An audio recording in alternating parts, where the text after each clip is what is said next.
bitumage des axes de la ville, reprofilage des pistes, équipement et réhabilitation des centres de santé, construction de collèges de proximité et d'usines de production d'attiqués, mise en place de fonds d'aide aux jeunes et aux femmes, sont autant de chantiers réalisés en faveur des populations de l'Agnébi-Tiassa par le conseil régional. Nous avons félicité le village qui a contribué le plus à engranger les ressources en termes d'encaissement sur les marchés de village. Donc une façon de créer l'émulation auprès des chefs de village qui nous accompagnent dans notre politique et dans la vision du conseil. Bilan favorable au vu des objectifs fixés en 2021.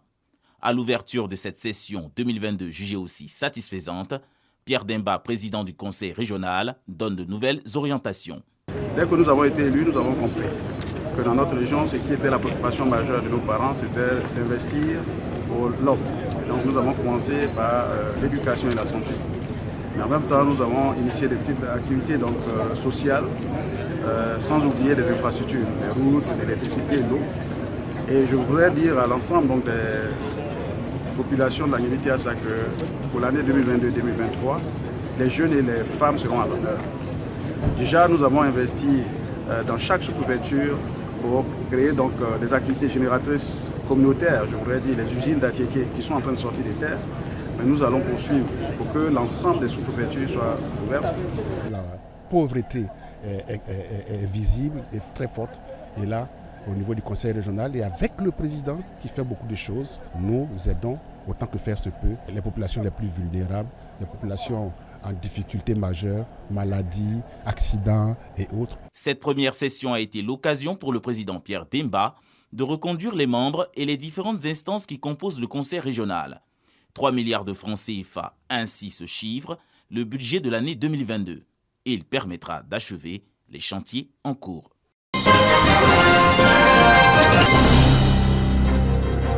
Fin d'exercice 2021. Les douanes ivoiriennes affichent un bilan positif. Pour des objectifs révisés, fixés à 2056,3 milliards de francs CFA, les douanes réalisent 2218,8 milliards, soit une plus-value de 162 milliards 300 millions de francs CFA. Le directeur régional des douanes du Nord, le colonel Ibrahima Kamarati, de retour du séminaire bilan 2021 des douanes ivoiriennes tenu à Abidjan le 25 janvier dernier, fait le point à ses collaborateurs au cours de cette rencontre à Korogo. 2127 milliards, en ajoutant toujours la taxe CIR, nous avons réalisé combien? 2302 milliards. On en déduit également une plus-value d'environ plus de 174,7 milliards de francs CFA. Vous, à la direction régionale de Korogo ici, qu'avez-vous fait? En début d'année, l'objectif assigné à la direction régionale de Korogo était de 12,4 milliards de francs CFA. Et en fin d'année, nous avons réalisé 12,6 milliards de francs CFA. Des points de satisfaction.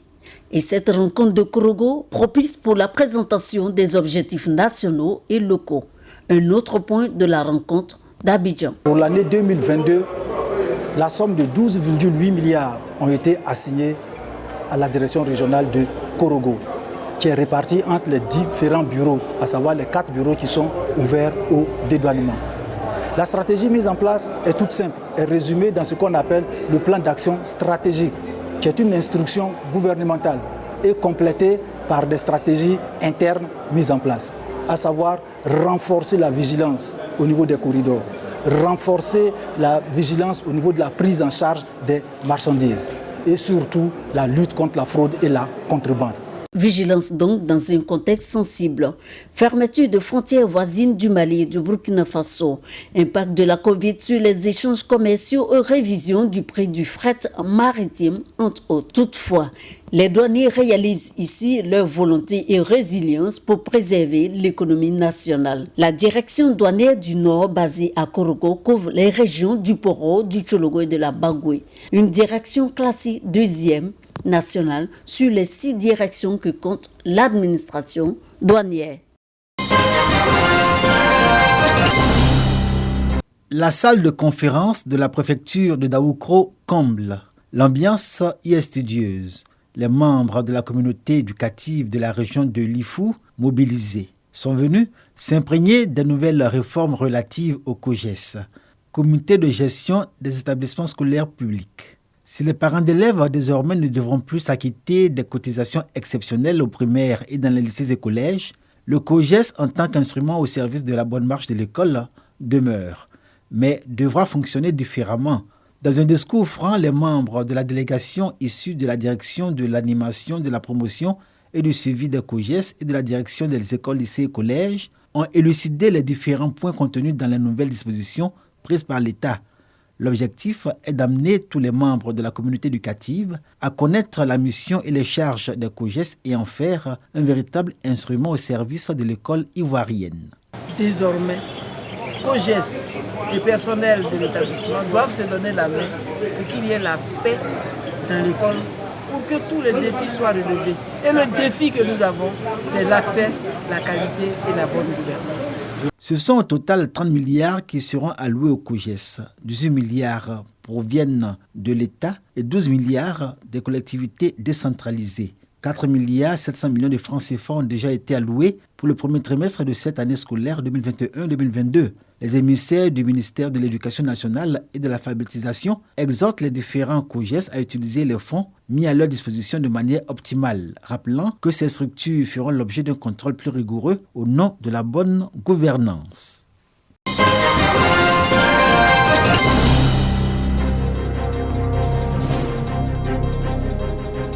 Maintenir les enfants dans le système scolaire tout en leur facilitant les conditions d'apprentissage.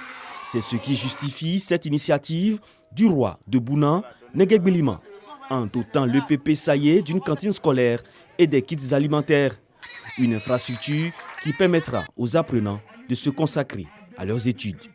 Avant, c'était difficile. Avant, quand les parents vont au champ, il n'y a rien à manger pour les enfants. Ils ne laissent rien pour les enfants. Et quand les enfants sortent à midi, ils sont obligés d'aller cueillir des anacardes pour manger. C'était vraiment difficile. Aujourd'hui, que Majesté nous a apporté des vivres pour commencer la cantine, nous lui disons merci. Depuis son accession au trône, Majesté a toujours prôné la bonne cohabitation, la mobilisation des filles et des fils de la région.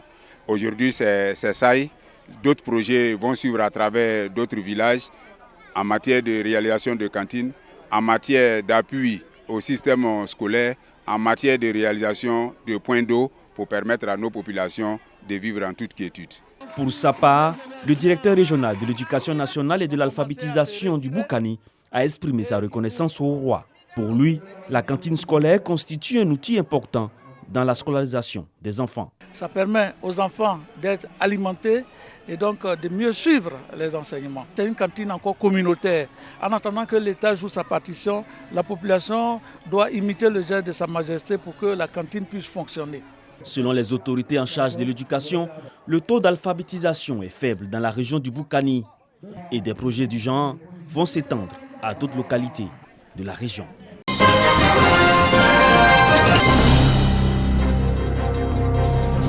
Parade et procession des enfants de la maternelle dans les rues de Bouaki.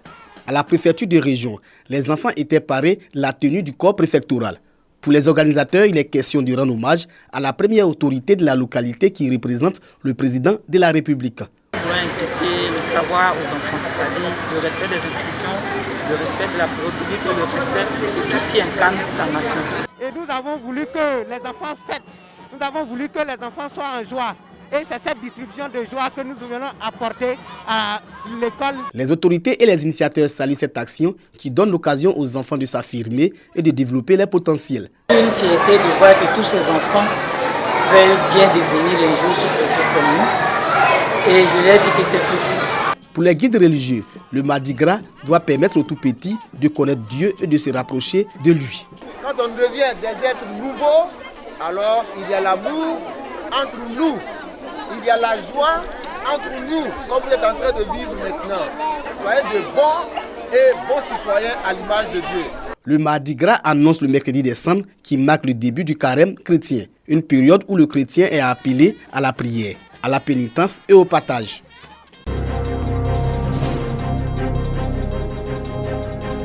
Au nom du Premier ministre, je déclare clos la 4e édition du Festival de San Pedro dédié à la promotion de la culture, au vivre ensemble. C'est donc sur ces mots et par ce geste de la représentante du Premier ministre que s'est refermée la 4e édition du festival San Pedro. Pendant une semaine, les festivaliers venus des différentes régions du pays et même de l'extérieur de la Côte d'Ivoire ont pu découvrir les potentialités culturelles, touristiques et économiques de San Pedro. Le festival dédié cette année à San Pedro, première destination touristique et économique de Côte d'Ivoire, entendait célébrer de manière ouverte San Pedro et ses riches valeurs culturelles et économiques, notamment à travers le Business Forum en vue de faire de San Pedro un pôle économique compétitif de Côte d'Ivoire. C'était l'une des rares villes à être dotée d'un plan directeur d'urbanisme. Malheureusement, les plus grands bidonvilles de Côte d'Ivoire se sont retrouvés ici, à San Pedro. C'est tout cela que nous avons le devoir, Monsieur le ministre, de corriger ensemble. Ici, sans doute, plus qu'ailleurs, on perçoit les fruits du travail inlassable de son Excellence, Monsieur le Président de la République, de faire de notre cher pays un havre de paix, de progrès et de bonheur partagé. 2 journées dédiées à l'entrepreneuriat jeune, à l'autonomisation de la femme et un concours Miss ont également meublé ces 7 jours de festival. La cérémonie de clôture a été marquée par une parade, un défilé des différentes communautés dans leur tenue d'apparat et un concert de l'artiste Fio de Bio.